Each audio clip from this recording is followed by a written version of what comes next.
अस्सलाम वालेकुम वरहमतुल्लाहि वबरकातुहू। सलामती हो आप सब पर। आज मैं यहाँ के सऊदी में रहने वाले कुछ लोगों की, जो यहाँ के रेज़िडेंट हैं, यहाँ के रहने वाले लोग हैं, उनकी कुछ कंडीशन आप लोगों को शेयर करूँगा कि ये लोग किस कैटेगरी के हैं, इनको कैसे लोग अच्छे लगते हैं, कैसे लोग बुरे लगते हैं। इस वीडियो को पूरा देखेंगे तो आपको इसकी जानकारी मिल जाएगी। पूरी तो मैं नहीं बता सकता, जितना मैं जानता हूँ, जो मैं फ़ील किया हूँ, जो मेरे साथ आई है, वो बात मैं आपको शेयर कर रहा हूँ। और ये कोई मतलब टॉपिक नहीं है, कोई फेक नहीं बना रहा हूँ, इसको रियल ही बता रहा हूँ मैं आपको। जो सऊदी में रहने वाले लोग हैं, इसको देखेंगे या सुनेंगे तो शायद उनको ये चीज़ एहसास हो जाएगा कि ये हकीकत है। अब जो नहीं है तो उनको तो मैं कोई सर्टिफ़िकेट भी नहीं दे सकता हूँ। बट ये है कि आप पूरा वीडियो देखेंगे तो आपको कोई ना कोई नसीहत मिल जाएगी। आज मैं इस टॉपिक पे बात कर रहा हूँ कि जो भी लोग हमारे भाई यहाँ आना चाहते हैं, ख़ासतौर Saudi, Dubai, Bahrain, Qatar, Kuwait, किसी भी कंट्री, ओमान, किसी भी कंट्री में आना चाहते हैं, तो हम लोग ख़ास तौर लेबर क्लास में आते हैं। लेबर में भी एक वहाँ पे पोस्टिंग है। एक आप जैसे यहाँ पे बोलते हैं बन्नाई है, हद्दाद है, सब्बाक है। मतलब यहाँ पे यहाँ की लफ्ज़ में बोला जाता है। जैसे बन्नाई हम लोग अपने वहाँ पे बोलते हैं राजमिस्त्री को, यहाँ पे उसको बोलते हैं बन्नाई। हमारे यहाँ पे प्लम्बर बोलते हैं, यहाँ पे बोलते हैं सब्बाक। और हम लोगों के यहाँ पे वेल्डर बोलते हैं, यहाँ पे बोलते हैं हद्दाद। हम लोगों के यहाँ पे इलेक्ट्रिशियन बोलते हैं, यहाँ पे बोलते हैं कहरवाई। यानी मतलब इसी तरीके से मैं हिंदी में इसलिए बताया हूँ आपको कि जो यहाँ के जवान है, ये तो आप जो लोग यहाँ पे रहे उनको समझ में आ जाएगी, जो लोग नहीं रहे तो उनको समझ में नहीं आएगी। तो इसलिए दोनों का ट्रांसलेट मैं बताया हूँ आपको। मैं इन लोगों का नाम क्यों लिया हूँ ये भी मैं बताऊँगा। मैं इसलिए लिया हूँ कि यहाँ के लोग उन लोगों को पसंद ज़्यादा करते हैं जिसके हाथ में कोई स्किल हो। अगर आपके हाथ में कोई हुनर नहीं है ना, इसको उसी को बोलते हैं, जैसे हम लोग बोलते हैं ना, हाथ का कोई हुनर है कि नहीं, बोलते हैं ना। लड़का पढ़ा लिखा है, बहुत अच्छी बात है, फलां का बेटा बहुत पढ़ लिया, लेकिन हाथ में कोई हुनर नहीं है, बेकार है। तो इसी प्रकार से बोलते हैं इसको हैंड स्किल। अंग्रेजी शब्द है ये, लेकिन बोलना आसान है। इसको बोलते हैं हैंड स्किल। आप क्या जानते हैं, क्या सीखा आपने अपने लाइफ में, जो सीखा है उसी को बोलते हैं हुनर। क्या हुनर है। तो मैं घर जाने से पहले जो हमारे यहाँ के मस्जिद के सेक्रेटरी हैं, उनसे मैंने बात किया कि मुदीर अना हो सफ़र। उसने बोला मैं तेरो, यानी मैंने उनको बोला मैं छुट्टी जाऊँगा, तो उसने बोला कि कौन सी तारीख में जाएगा, तो मैंने उनको बोला मैं 24 को जा रहा हूँ इसी महीने में। तो उसने बोला चल अच्छा ठीक है, कोई बात नहीं, तू आ जा इधर घर पे हमसे मुलाकात कर। तो मैंने बोला ठीक है। तो मैं गया वहाँ पे, मगरिब का टाइम हो गया था, तो मस्जिद में ही मिल गया वो, जहाँ पे उसका घर है उसी के घर के बगल में। यहाँ तो मस्जिद अल्हम्दुलिल्लाह हर जगह है। यहाँ तो मस्जिद से किसी के पेट में दर्द नहीं होती है, लेकिन हमारे इंडिया में मस्जिद से पेट में दर्द होने लगती है लोगों को। खैर अल्लाह आलम किसके ज़हन में क्या है, ये तो मैं पॉलिटिशियन बात तो इसमें नहीं मिला सकता।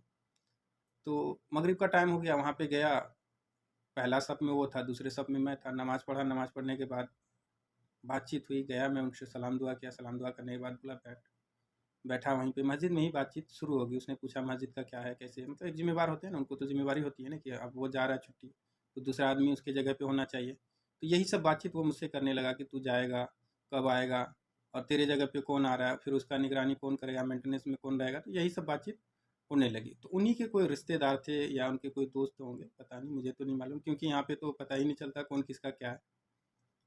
एक ही जवान है, अखु यानी भाई। चलो भाई ही सही, पूरा उम्मती के लिए भाई है। पूरे मतलब आप ये तो नहीं कह सकते कौन है क्या है, रिश्तेदारी नहीं गिना सकते। तो उसने मुझसे पूछा, बड़े इंटरेस्टिंग टॉपिक है। उसने मुझे पूछा एंत फिर सब्बाग, मैंने बोला नहीं। एंत फिर कार्रवाई, मैंने बोला नहीं। उसने पूछा एंत फिर बनाई, मैंने बोला नहीं। उसने पूछा एंत फिर हद्दात, मैंने बोला नहीं।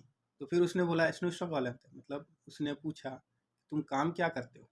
मैंने बोला मेरा वीज़ा ड्राइवर का है, मैं मस्जिद का भी मेंटेन करता हूँ और ड्राइविंग का भी काम करता हूँ। मदरसा मस्जिद दोनों का काम मैं करता हूँ। ओह भाई साहब, इतना ही सुनते उसने मुंह ऐसा बनाया, अल्लाह अकबर, मस्जिद के अंदर बैठ के ऐसे ओह, यानी ऐसे जैसे कोई स्मेल आदमी आती है ना, जैसे कोई चीज़ बदबूदार सुनते तो मुंह घुमा लेते, इस प्रकार से मुंह बनाया। मुझे ऐसा फ़ील हुआ यार, ये लोग ड्राइवर को कैसी निगाह से देखते? क्या ड्राइवर इंसान नहीं होते? अगर मान लीजिए ड्राइवर अननोन है, कुछ नहीं जानता है, ड्राइविंग में आता है, क्या उसकी कदर यही करते ये लोग? मुझे बहुत एहसास हुआ ये चीज़। मैंने उनको पूछा, अब गए इस नफ़र मतलब उनको मैंने बोला कि तुझे कौन-सा आदमी चाहिए? बोल, मैं तेरे लिए अवेलेबल करवा देता हूँ। ला, ला, ला, ला, खलास, खलास मैं बोला, मतलब उसने बोला नहीं, नहीं मैं तुझसे मुझे नहीं चाहिए। तो मैं इसीलिए आज मैं ये चीज़ कहना चाहता हूँ कि आप कोई भी कंट्री में आने से पहले मेरे भाई हेल्पर बन के मत आइए। मैं ये नहीं कहता हूँ कि आप इंजीनियर बन जाइए, लेकिन कोई हुनर लेके आइए, आपके लिए ज़्यादा अच्छा रहेगा। ड्राइविंग में यहाँ पे वही लोग आते हैं जो ज़रूरत तो सबकी है, अब जो जो चीज़ को आसान समझते हैं उस डिपार्टमेंट में आ जाते हैं और सबके लिए आसान यही लगता है। ऐसा नहीं है कि ड्राइविंग का काम भी बहुत आसान है, आसान नहीं है, लेकिन ये है कि सबका अपना-अपना ड्यूटी है, सबको अपने-अपने कफ़ील के बारे में मालूम है मुझे क्या करना है, क्या नहीं करना है। इसी प्रकार से मुझे ये चीज़ फ़ील हुआ कि यार यहाँ के लोग, यहाँ से इस्लाम फैले और इन लोगों की ऐसी इंस्टीट्यूट है, ऐसी मतलब इन लोगों की इंस्टीट्यूट है कि मतलब ये लोग इस प्रकार से बोलते, इस प्रकार से सोचते, तो मुझे कल एहसास हुआ कि यार इन लोगों की निगाह में हम लोग की यही अहमियत है। एक बदबूदार इंसान जैसी ये अहमियत है इन लोगों की निगाह में। इसीलिए मैं कहता हूँ मेरे भाई, इंसान बनिए लेकिन बदबूदार मत बनिए, खुशबू लेके आइए। आप अपने हाथ में इनको कमा के खिलाइए ना, बहुत इज़्ज़त करेगा। इनसे पैसे लेंगे ना आप, ये आपकी यही इज़्ज़त करेगा। देखिए केरला वाले जितने भी लोग हैं उनकी एक यूनिटी इतनी मज़बूत है, उनकी भाईचारा इतनी मज़बूत है कि एक दूसरे को एक दूसरा सपोर्ट के लिए तैयार रहता है। उन लोग अपना घर-द्वार बेच के आके यहाँ अपना कारोबार करते हैं।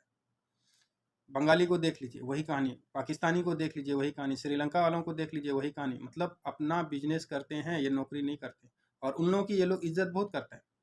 क्यों करता है? ये लोग कमा के उसको खिला रहा है और आप उनसे पैसे ले रहे हैं, इसलिए आपकी ये लोग इज़्ज़त नहीं करते हैं। मेरे भाई, आप अपने हाथ का हुनर लेके आइए। कोई भी काम कीजिए आप, जो काम आपको आता है वही काम लीजिए, उसी का सर्टिफ़िकेट लगाइए, आइए, कीजिए काम, कोई मुश्किल नहीं है। लेकिन अगर ख़ास तौर घर के काम में आ रहे हैं आप सवा ख़ास के में, तो मेरे ख़्याल से मेरी इजाज़त नहीं है इस चीज़ के लिए। अब मजबूर है जो लोग, क्या करेगा? अब इनकी खुशबू और बदबू से तो इनको कोई लेना-देना है नहीं। तो मजबूरी है, यही एक रास्ता है। गरीब आदमी, नॉन एजुकेशन, नॉन टेक्निकल, तो अब ये क्या करेगा बेचारा? मजबूरी एक रास्ता है। बाबा, मामा और कोई काम नहीं। चाहे वो आपके बेटा के बराबर का, उसको बाबा बोलो। चाहे वो आपके मतलब भतीजे के बराबर की, उनके भतीजे के बराबर की आपकी बीवी, वो उनकी बीवी, उनको मामा बोलो। तो ये तो पॉसिबल नहीं है। अब बोलनी पड़ेगी, यहाँ की आदत ही है, यहाँ की लैंग्वेज ही है ये, और सब तो नहीं बोलता ये चीज़। आप उनको बाय रिस्पेक्ट कह सकते हैं, सीनियर सिटीजन है, सर कह के भी बोल सकते हैं, लेकिन ये बाबा मामा को छोड़ दीजिए, बाबा मामा बोलने की ज़रूरत नहीं है। मैं खास तौर उस ड्राइवरों से मैं ये कहना चाहता हूँ, ये मामा बाबा बोलना छोड़ दीजिए। क्यों? ये मामा नहीं है आपके, ना तो बाबा हैं ये। रिस्पेक्ट कीजिए, उनको सर करके बोलिए, मुदिर करके बोलिए। अगर आपकी ज़्यादा करीबी तो भाई करके बोलिए, बहन करके बोलिए। ये मामा बाबा को छोड़िए, ये मामा बाबा वाली कोई कंपनी नहीं है, इसमें कोई लाइफ नहीं है। 20 साल भी आप रह के जाइएगा, आपको एक दिन अगर आप काम खराब कर दिए ना, तो दूसरे दिन वही बोलेगा तुम्हारा कोई कर होता है ना। मतलब यही बोलेगा तू अच्छा आदमी नहीं है, बहुत खराब आदमी। छोड़ दीजिए इस मामा वाली कंपनी को। ये नहीं कहता हूँ ये बुरा है, लेकिन जब तक आपकी ज़रूरत है तभी तक इसमें लाइफ और ज़िंदगी गुजारने के लिए मत सोचिए, इसमें कोई लाइफ नहीं है आपकी। ये कोई कंपनी नहीं है, ये घर की है, घर की मर्जी है, आपको जब तक रखेगा रखेगा, नहीं रखेगा हटा देगा, कुछ नहीं कर पाएंगे आप इसका। इसीलिए मैं कहता हूँ कोई स्केल लेके आइए, कोई स्केल होगा, कोई कंपनी से जुड़ेंगे, कोई स्केल होगा अपना काम करेंगे, कोई स्केल होगा 10 आदमी को खटाएंगे, कोई स्केल नहीं होगा ना, तो दूसरे के अंदर में गुलामी करना पड़ेगा।